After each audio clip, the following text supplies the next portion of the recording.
Hi guys, I'm back today with a makeup tutorial. Long wearing, will last you like 15 hours plus and just look really nice and natural on the skin. So I'll start right off with a primer. Now this Nivea primer is one of my favorites at the drugstore. It's the 2-in-1 moisturizing primer.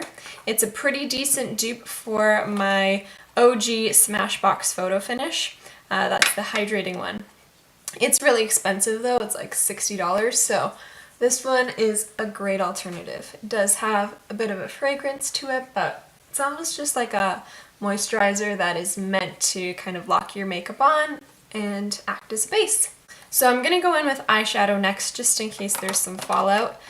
I'm going to use a cream shadow as my primer. Now my holy grail primer is the Milani eyeshadow primer right here. It's amazing, it just comes in a little squeezy tube, but right now I'm just doing my makeup for the evening, so I don't need the long wear force of that Milani one. I'm using my Revlon cream shadow in 730. Just get some of that on my fingertip here, and then rub it between my two middle fingers, and then just apply that onto the lid. These little pots come with their own brushes in the cap right here, but it's a bit pinchy, and when I have my fingers at the ready, that works better for me. Need a bit more. I like a colored primer as well because it does amp up your eyeshadow. For my eyeshadow, I'm using something that's just incredible. It's the new Charlotte Tilbury palette. It's the EXAGGER-EYES palette. It's called Bigger Brighter Eyes Filter, so it's part of their like filter collection. I think it's called like Hollywood Filter is one of the products. So just going in with a fluffy brush into the light bright shade right there. I'm gonna dab that into my inner corner.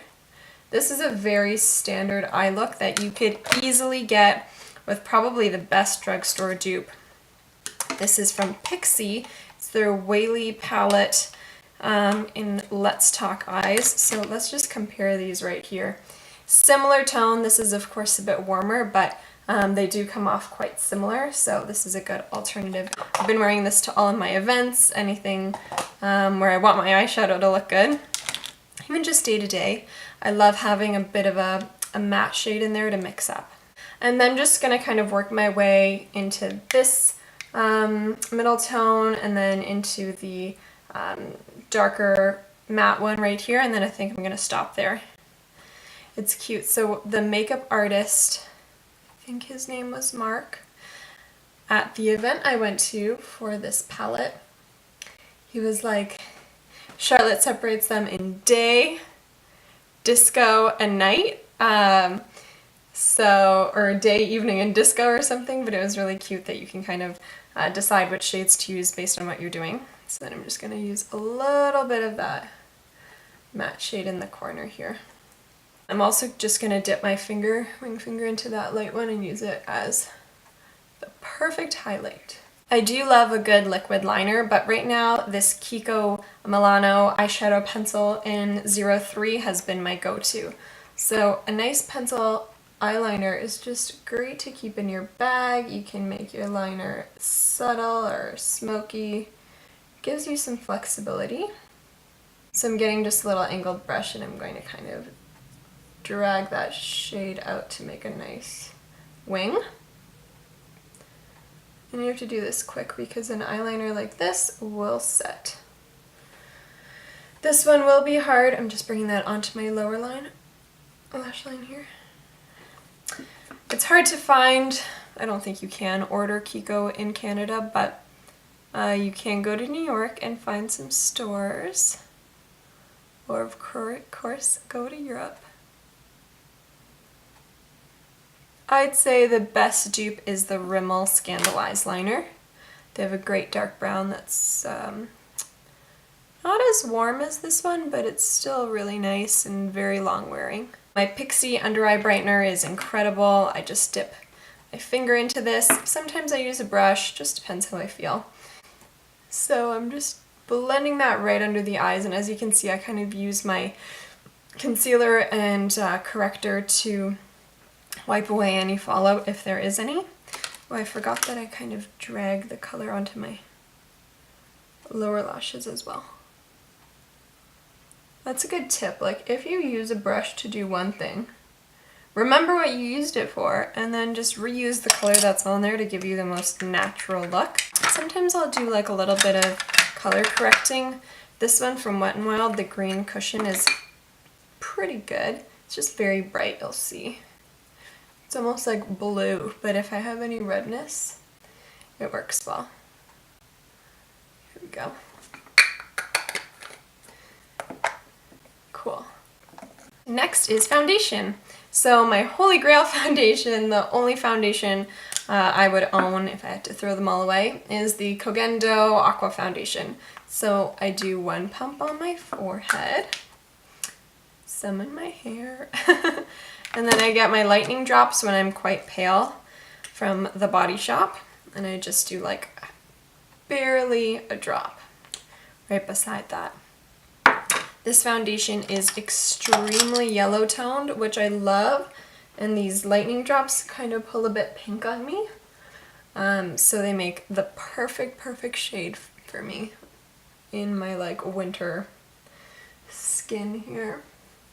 If I was having a bad skin day, I might do like another half a pump, and I could bring it down like onto my neck. This is just great. If I need any spot concealing, I'll use this Graftobian palette.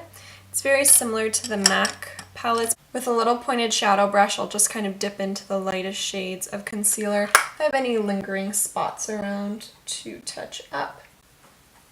I usually just pat the concealer on, then I'll leave it, try to remember where I put it, because it just usually needs a second to adhere before you start blending it out, especially on a more stubborn spot. And usually I'll just kind of gently brush out the edges and not touch the top of the spot at all that I'm trying to conceal, because then you'll get the maximum coverage where you need it, and then the rest just blends out seamlessly to your skin.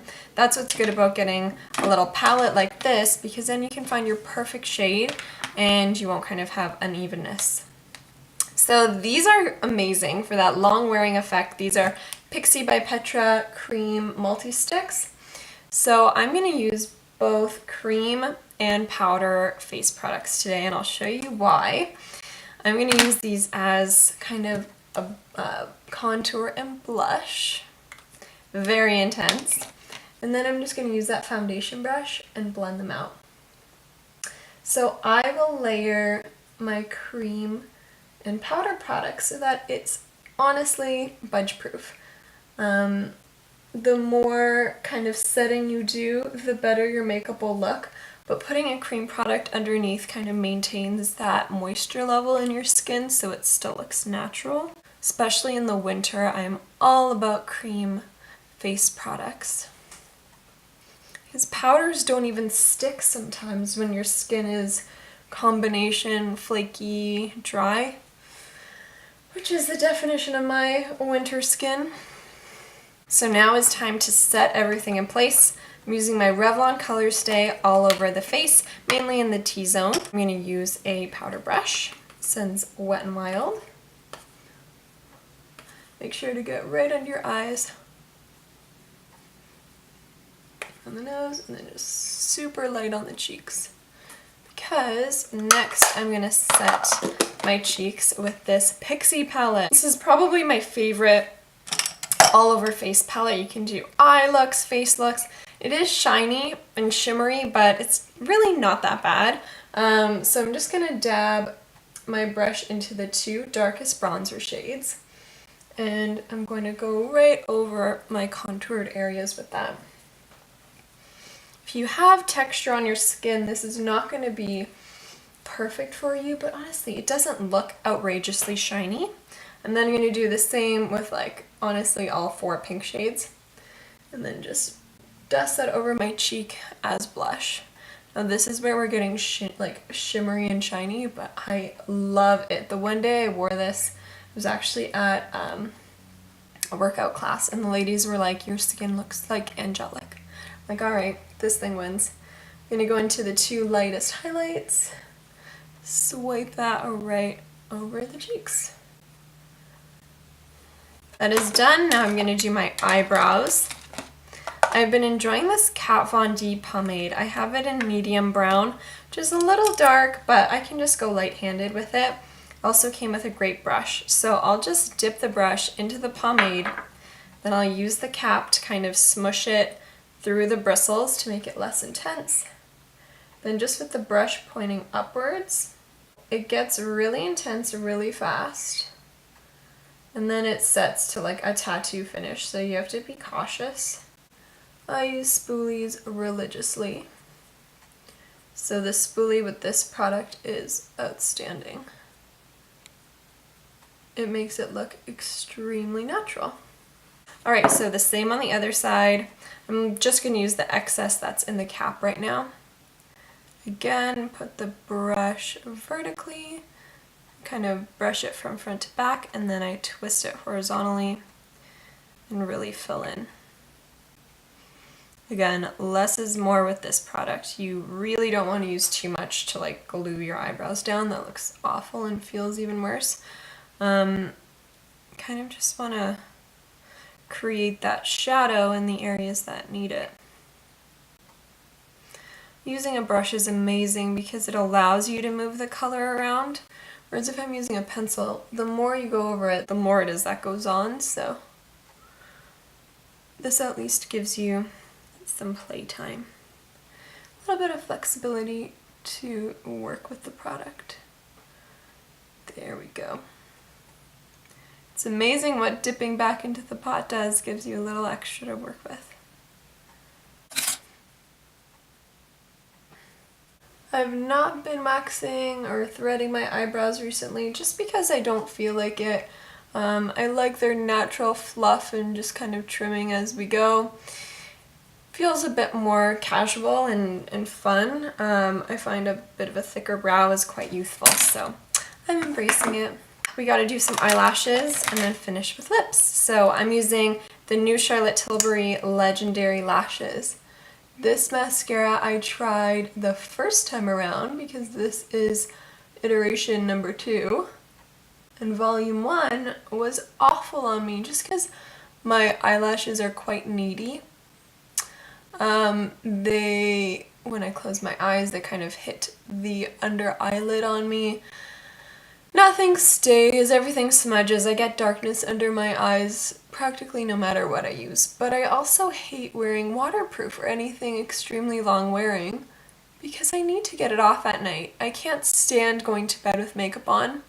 I have gotten styes before and it's hands down one of the worst experiences you could ever imagine as a beauty person because it's just uncomfortable, ugly, and you can't wear makeup.